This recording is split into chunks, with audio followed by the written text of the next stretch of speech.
दोस्तों आज हम इस टॉपिक को अच्छे से समझेंगे कि रसिया वर्सेस यूक्रेन। पूरे विश्व में इसकी चर्चाएं हैं। तमाम news channels, newspapers, YouTube channels सभी आपको इन्फॉर्मेशन दे रहे हैं। हमने भी आपके लिए ये कोशिश की है कि एक छोटे से वीडियो नोट में हम आपको बता दें कि आखिर ये लड़ाई शुरू क्यों है और इसका उद्भव कैसे हुआ, कहाँ से हुआ। तो चलिए शुरू करते हैं आज का ये टॉपिक, रूस वर्सेस यूक्रेन। देखो दोस्तों, इसी मंडे को रूस के प्रेसिडेंट व्लादिमीर पुतिन ने कहा कि मैं तो यूक्रेन पर हमला करूंगा। सीधी सी बात है, अगर कोई बीच में आएगा तो अपना नुकसान स्वयं भुगतेगा। ठीक है। अब इसकी लड़ाई का सबसे बड़ा कारण क्या है? देखो, एक संगठन है दोस्तों, जो राजनीति विज्ञान के स्टूडेंट है, जिन्होंने शीत युद्ध पढ़ा है इसी चैनल पर, वो जानते होंगे कि शीत युद्ध के दौरान यूएसएसआर और यूएसए दो महान शक्तियाँ थीं।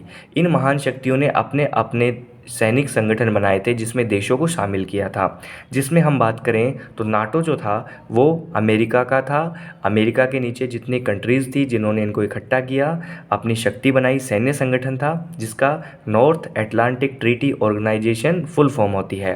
अप्रैल 1949 में ये सामने आया था। इसका उद्भव हुआ था इस संगठन का, सैन्य संगठन का। इसमें दोस्तों एक खास बात यह है कि वर्तमान में इसमें 30 देश इसके सदस्य हैं। कितने देश सदस्य हैं? 30 देश सदस्य हैं। ठीक है। अब नॉर्थ मैसिडोनिया जो है वो इसमें 30वां सदस्य जुड़ा है। ओके। अब हम बात करें कि इस नाटो की एक खास बात है, इसमें जितने भी देश हैं उनकी एक रणनीति ये रहती है, जितने भी देश हैं इन देशों के ऊपर यदि कोई और देश एक भी देश पर हमला करता है तो वो हमला किस पर समझा जाएगा? अमेरिका पर हमला समझा जाएगा। और अमेरिका कैसी कंट्री है? पावरफुल कंट्री है। और ये पावरफुल कंट्री में चाहते हैं कि नाटो की शक्ति हमेशा बढ़ती रहे, अपनी शक्ति बढ़ाने की होड़ जारी रहे। तो अब यूक्रेन क्या चाहता है? यूक्रेन चाहता है कि मैं नाटो में मिल जाऊं। ठीक है। लेकिन यूएसए क्या चाहता है? यूएसए चाहता है कि भाई तू नाटो में मत मिल, नाटो में मत मिल। अगर तू नाटो के साथ मिलेगा तो फिर अगर ऐसा तूने सोचने की करने की सोची भी तो फिर मैं तुझे बिल्कुल मिटा दूंगा, ख़त्म कर दूंगा। क्योंकि रसिया और यूक्रेन का यदि हम जब तालमेल देखते हैं, इनका आपस में कंपैरिजन देखते हैं, तो यूक्रेन काफ़ी पिद्दू सा एक देश सामने आता है रसिया के। ठीक है। तो फिलहाल काफ़ी तनावपूर्ण स्थिति है। रसिया ने अपनी मिसाइल, अपने बम कई जगह दाग भी दिए हैं। अब देखो दोस्तों, ये जो लड़ाई है कहाँ से शुरू होती है, अब ध्यान से सुनना। ये तो थोड़ी सी भूमिका थी, अब आपको आएगा मज़ा समझने में। द्वितीय विश्व युद्ध किसको नहीं पता? आप सभी को पता है। 1939 से 1945, 1939 से 1945 के समय पर जो विश्व युद्ध हुआ वो कौन सा विश्व युद्ध था? द्वितीय विश्व युद्ध, यानी सेकंड वर्ल्ड वॉर। अब देखो, खास बात देखना, इसमें जो ग्रुप जीता था उसमें कौन कौन से देश थे? यूएसए था, यूएसएसआर था, फ्रांस था और यूके था। सारे पावरफुल कंट्रीज़ एक ही तरफ थे। लेकिन यहाँ पे हो जाता है एक दिक्कत। क्या दिक्कत हो जाती है? 1945 में जापान के साथ एक दिक्कत हो जाती है। किसके साथ दिक्कत हो जाती है? जापान के साथ दिक्कत हो जाती है। क्या दिक्कत हो जाती है? अमेरिका ने जापान के हिरोशिमा और नागासाकी पर क्या हमला कर दिया था? एटम बम का हमला कर दिया था। अब इस एटम बम का जब हमला किया तो ये जो एक ग्रुप में थे, इनको बिना किसी बताए, बिना कोई डिस्कस किए एटम बम का हमला कर दिया। तो यहाँ पर जो यूएसएसआर था, इसका दिमाग हो गया ख़राब।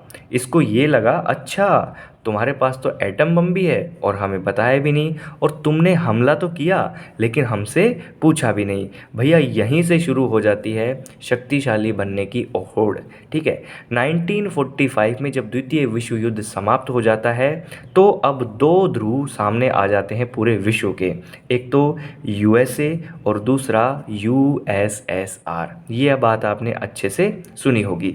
अब यूएसए अपनी शक्तियों में वृद्धि करने लग जाता है, यूएसएसआर अपनी पावर्स में बढ़ाने लग जाता है, अपनी शक्तियों में वृद्धि करने लग जाता है। ठीक है।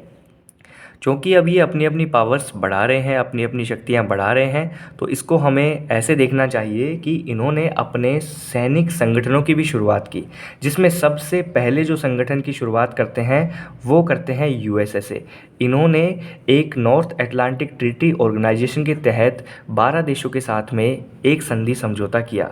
उसमें ये था कि भाई हम अपने देशों की सुरक्षा करेंगे, एक पर हमला मतलब अमेरिका पर हमला, और हम सारी सैन्य टुकड़ियाँ एक साथ होकर अपने विरोधी के प्रति युद्ध लड़ेंगे। ठीक है, तो यहाँ पर नाटो तो आ जाता है 1949 में, लेकिन रूस यानी उस समय पर सोवियत संघ भी कोशिश करता है, और इसकी कोशिश आती है 1955 में। इसने जो बनाया वो था वारसा ग्रुप, वारसा पैक्ट के नाम से जाना जाता है। वारसा ग्रुप बनाया 1955 के अंदर। ठीक है, इन्होंने भी अपने कंट्रीज़ के साथ में ये काम किया। ठीक है, और वारसा ग्रुप में जो थे वो लगभग 14 कंट्रीज़ के साथ रसिया जुड़ा, और फिर इन्होंने अपना वारसा पैक्ट किया ताकि हम किससे टक्कर ले सकें दोस्तों, नाटो से टक्कर ले सकें। ये किसने सोचा, यूएसएसआर ने सोचा। शीत युद्ध का समय चल रहा था 1945 से लेके 1991 तक, 1945 से 1941 तक शीत युद्ध चल रहा था। शीत युद्ध में आपने पढ़ा होगा अच्छे से कि युद्ध ना होकर भी युद्ध जैसा माहौल था। शीत युद्ध ज़मीन पर ना लड़कर मस्तिष्क में लड़ा जा रहा था। शीत युद्ध हथियारों के जखीरों को इकट्ठा किया जा रहा था। शीत युद्ध अपनी अपनी टेक्नोलॉजी बढ़ाई जा रही थी। शीत युद्ध में अपने सैनिकों की संख्या बढ़ाई जा रही थी। शीत युद्ध में अपने विरोधियों को परास्त करने के लिए अपने ग्रुप में देशों की संख्या बढ़ाई जा रही थी। ठीक है, तो ये शीत युद्ध चलता रहा, लेकिन इस शीत युद्ध के बारे में हम नहीं पढ़ रहे, हम पढ़ रहे हैं रसिया और यूक्रेन के बारे में क्या कॉन्फ्लिक्ट है। तो देखो दोस्तों, 1991 में 1991 में जैसे ही सोवियत संघ के टुकड़े हो गए 15। कितने टुकड़े हो गए सोवियत संघ के? सोवियत संघ के टुकड़े हो गए दोस्तों 15 टुकड़ों में सोवियत संघ टूट गया। कब टूट गया? 1991 में। 1991 में 15 टुकड़ों में सोवियत संघ टूट गया। उन 15 टुकड़ों में जो ध्यान देने की बात है वो उसमें देश हैं Armenia, Azerbaijan, Belarus, Estonia, Georgia, Kazakhstan, Kyrgyzstan, Latvia, Lithuania, Moldova, Russia, Tajikistan, Turkmenistan, Ukraine और उज़्बेकिस्तान। अब देखो, मैंने इसमें क्या नाम लिया, 15 टुकड़ों में जब टूटा देश, तो इसमें यूक्रेन भी एक यूएसएसआर से अलग हुआ देश ही था, जो यूएसएसआर के साथ ही था। ठीक है, 15 टुकड़ों में ये यूएसएसआर टूट चुका। सोवियत संघ यहीं पर शीत युद्ध का क्या हो जाता है, कोल्ड वार का क्या हो जाता है, ओके टाटा बाय बाय, इसका अंत हो जाता है। ठीक है, अब सुनो, इस कोल्ड वार की यदि हम बात करें तो एक तरफ तो यूएसए और एक तरफ यूएसएसआर, इसका था नाटो, इसका था वारसा। जैसे ही शीत युद्ध समाप्त हुआ, वारसा तो हो गया ख़त्म। क्या हो गया? समाप्त हो गया। क्या हो गया? समाप्त हो गया। लेकिन यूएसए का जो सैनिक संगठन है नाटो, ये समाप्त नहीं हुआ, ये वर्तमान में भी बना हुआ है, और वर्तमान में इसके देशों की संख्या कितनी है? 30 है। कितनी है? 30 है। ठीक है, समझ रहे हो आप बात? वारसा तो हो गया ख़त्म, क्योंकि यूएसएसआर के जैसे ही टुकड़े हुए तो वारसा तो हो गया ख़त्म, इनका जो सैनिक गुट था, सैनिक समझौता था, वो ख़त्म हो गया। लेकिन नाटो बना रहा, नाटो बना रहा, नाटो आज भी बना हुआ है। ये एक पावरफुल हो जाता है, सैन्य संगठन हो जाता है, एक साथ युद्ध करने को आ जाते हैं, तो एक महाशक्ति के रूप में ही सामने आ जाते हैं। ठीक है, अब सुनो, अमेरिका अपने नाटो की शक्ति बढ़ाने के लिए गेम खेलता रहता है। अमेरिका चाह रहा है कि यूक्रेन उसके साथ में मिल जाए, नाटो में आ जाए, लेकिन रसिया चाह रहा है कि यूक्रेन नाटो में नहीं जाए। अगर ऐसा यूक्रेन मानता है, ऐसा नाटो के साथ कोई समझौता करता है, तो ये यूक्रेन को बिल्कुल समाप्त कर देगा। अब देखो, यूएसएसआर में रूस जो था वो एक देश बचा जिसका बड़ा हिस्सा है। रूस के साथ ही ये सारे देश थे जो अन्य 14 देश हैं। लेकिन रूस ने क्या किया, रूस फिर चाहता है कि वो अपने देशों को फिर से जोड़े और फिर से वो अपना बड़ा संगठन बनाए, सैन्य शक्ति मजबूत करे, विश्व में अपनी अमेरिका के सामने वो खड़ा हो सके महाशक्ति के रूप में। तो रूस ने क्या किया, क्रीमिया पर कब्जा कर लिया। क्रीमिया की स्थिति हम आपको दिखाएंगे अभी मैप में नीचे। रूस ने 2014 का समय जब आता है तो रूस ने क्रीमिया पर कब्जा कर लिया। 2014 में क्रीमिया के ऊपर कब्जा कर लिया। किसने कर लिया? रूस ने। ठीक है जी। अब सुनो, ये जो आपको स्थिति दिखाई दे रही है, यहाँ पर हम ये कहते हैं कि ये रूस है फ़िलहाल, ये बेलारूस है जो भी रूस का काफ़ी अच्छा दोस्त है, इसी की बातचीत मानता है और कोई दिक्कत नहीं है इससे। ये यूक्रेन है और ये क्रीमिया है। ठीक है, क्रीमिया के ऊपर जो मैंने ये डॉट्स दिखा दिए हैं, मतलब क्रीमिया तो रूस के अंडर कंट्रोल है, रूस इस पर कब्जा कर चुका है। ओके, अब यहाँ पर हम देखें तो यूक्रेन के दो दो स्थान हैं यहाँ पर जिनका काफ़ी नाम फेमस हो रहा है। एक तो हो जाता है डोनेट्स्क, ठीक है, डोनेट्स्क, और एक हो जाता है लुहांस्क, डोनेट्स्क और लुहांस्क। ठीक है, ये काफ़ी इन दिनों चर्चित हैं। लेकिन रूस तो क्या कर रहा है? रूस यही तो कह रहा है कि भाई नाटो में आपको नहीं मिलना। अब देखो कमाल की बात, अब ध्यान से देखना। जब इन्होंने 2014 में क्रीमिया पर कब्जा किया तो फिर अमेरिका ने इनका विरोध किया। तो अमेरिका ने विरोध किया तो रूस को बाहर का रास्ता दिखा देगा। कौन से ग्रुप से? G8 से, और फिर कौन सा बचा? वो G7। ठीक है, यहाँ तक समझ में आया आपको? अब देखो स्थिति देखो, रूस ने यूक्रेन को कितनी तरफ से घेरा हुआ है। यहाँ पर बेलारूस भी इसी का है, ठीक है, और ये सीमा रूस की है ही। और यहाँ पर हम देखें तो क्रीमिया, तो मतलब रूस यहाँ पर इसको 3 तरफ से घेर लेता है। कितने तरफ से घेर लेता है? लगभग 3 तरफ से घेर लेता है। नाटो के जितने भी कंट्रीज़ हैं, नाटो के जितने भी सदस्य देश हैं, जो क्या करते हैं, वो अपना विस्तार करना चाहते हैं इस तरफ, अपना विस्तार करना चाहते हैं इस तरफ। मतलब नाटो की सेनाएं कहाँ तक आ जाएंगी? नाटो की सेना यहाँ तक आ जाएंगी। ओके, यहाँ पे तैनात है। तो रूस की सेना इसने 3 तरफ से 3 दरवाजे थे, इनके ऊपर इसने कंट्रोल कर रखा है, और यहाँ पर नाटो की सेनाएं हैं, और नाटो चाह रहा है इस तरफ बढ़ना, इस क्षेत्र को अपने अंदर मिलाना। ओके, जो यूक्रेन की जो लोग हैं, यहाँ पर भी ऐसा नहीं है कि सभी एकमत है, यहाँ पर भी कुछ कॉन्फ्लिक्ट तो आपस में होते ही हैं, शांति सब चाहते हैं। लेकिन रसिया का सीधी सी बात है, अगर यूक्रेन समझौता करता है नाटो में जाने के लिए तो बिल्कुल इसको ख़त्म कर देगा। और जब इसको आभास हो रहा है, रूस को ये लग रहा है कि ये तो भाई इसके अंदर जाएगा, इसीलिए इसने अपने हमले की चेतावनी दे डाली है, अपने हमले की चेतावनी दे डाली है। ठीक है, क्योंकि हो क्या रहा है कि इससे पहले 2004 में लाटविया, लिथुआनिया, एस्टोनिया, इन्होंने भी नाटो को ज्वाइन कर लिया। अब यहाँ पर एक देश हो जाता है जॉर्जिया। एक देश कौन सा हो जाता है? जॉर्जिया।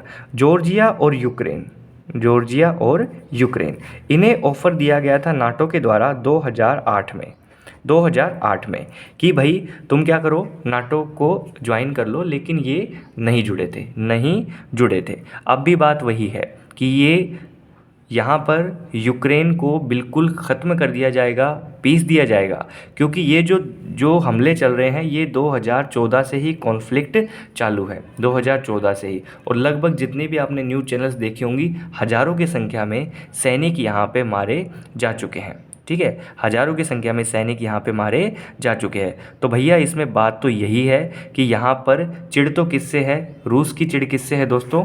नाटो से, कि नाटो की जो शक्तियाँ बढ़ेंगी, यूक्रेन यदि इसमें मिल जाएगा तो अब सुनो, अब है काम की बात। अगर नाटो के पास में यूक्रेन आ जाता है, मान लो ये नाटो का अंग हो जाता है, तो फिर रूस की सीमा पर, रूस के इस बॉर्डर पर कौन सी सैन्य शक्तियाँ आ जाएंगी?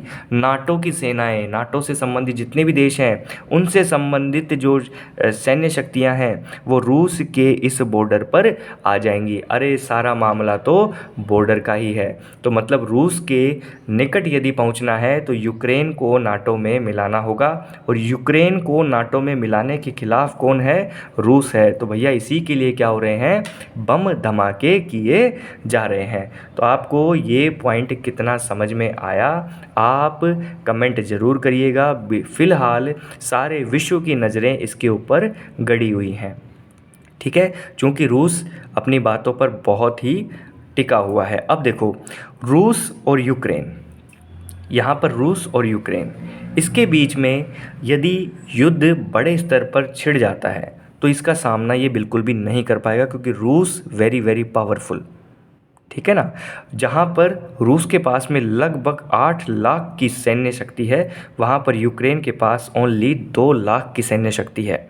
ठीक है। टैंक्स की बात करें तो अगर यहाँ पर रूस के पास में 20,000 के पास में है तो यूक्रेन के पास में 2,000 टैंक ही हैं। अब देखते हैं कि इस युद्ध में कौन कौन भाग ले लेते हैं। देखिए, जब कोई किसकी तरफ झुक जाता है तो फिर उस युद्ध में वो शरीक हो जाता है। लेकिन अब हम चलते चलते अपने इंडिया की भी बात कर लेते हैं। इंडिया ऐसा कंट्री है जिसने क्या अपनाया नाम, यानी गुट निरपेक्षता। गुट निरपेक्षता का मतलब ये होगा कि भैया हम ना तो नाटो की तरफ झुकेंगे ना ही वारसा की तरफ झुकेंगे। वारसा तो हो गया ख़त्म, लेकिन हम नाटो की तरफ भी अपना झुकाव नहीं रखेंगे।